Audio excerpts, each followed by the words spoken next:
So what is it like to be a gaijin here in Japan?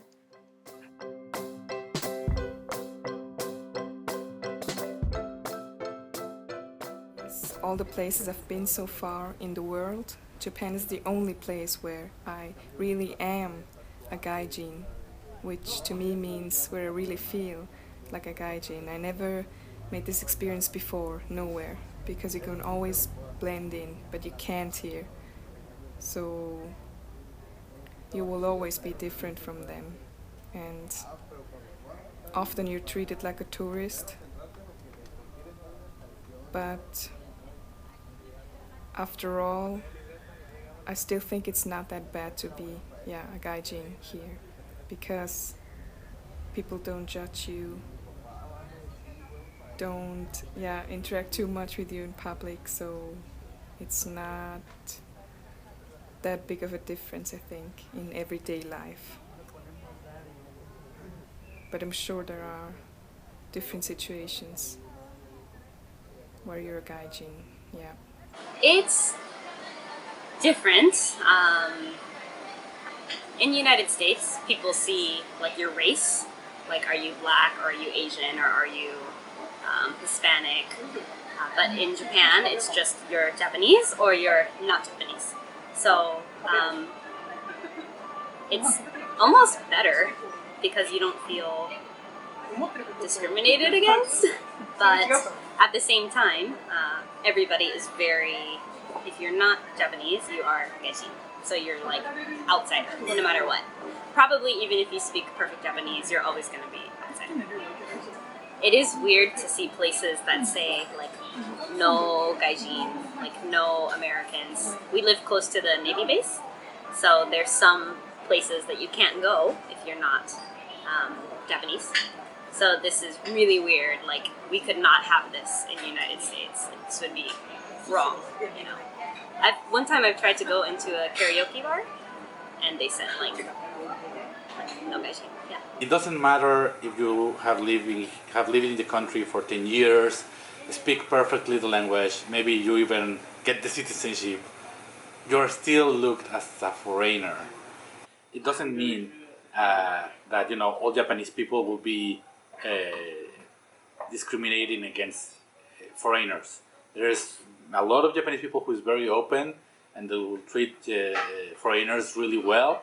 Especially if you're a tourist, you will always get someone to help you.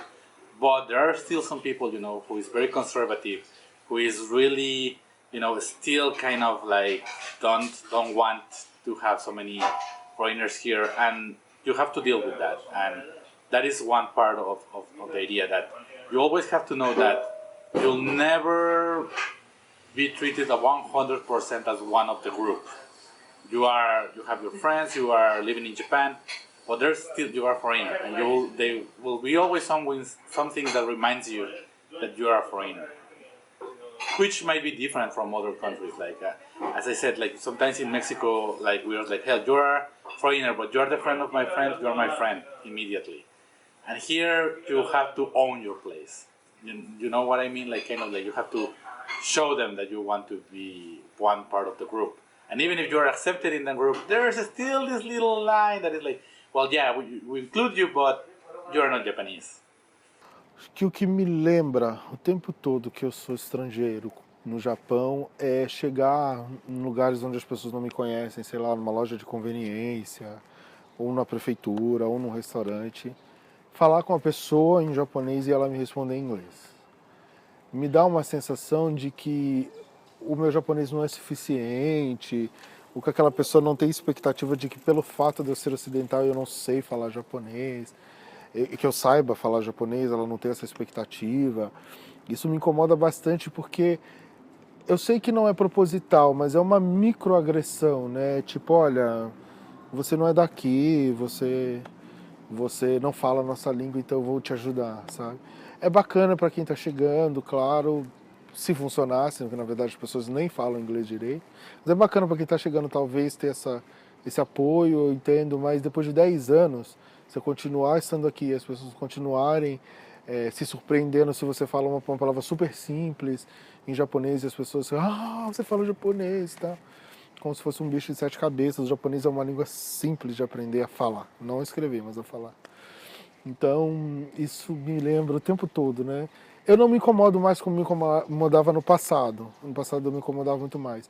Mas fica aquela coisa assim, né? Você não é daqui, né? Você não é daqui, né? Você não é daqui. Às vezes chateia um pouquinho.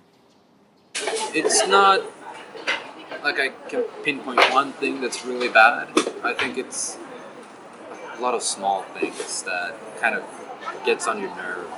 The longer you stay here, it can be more difficult for us to find apartments.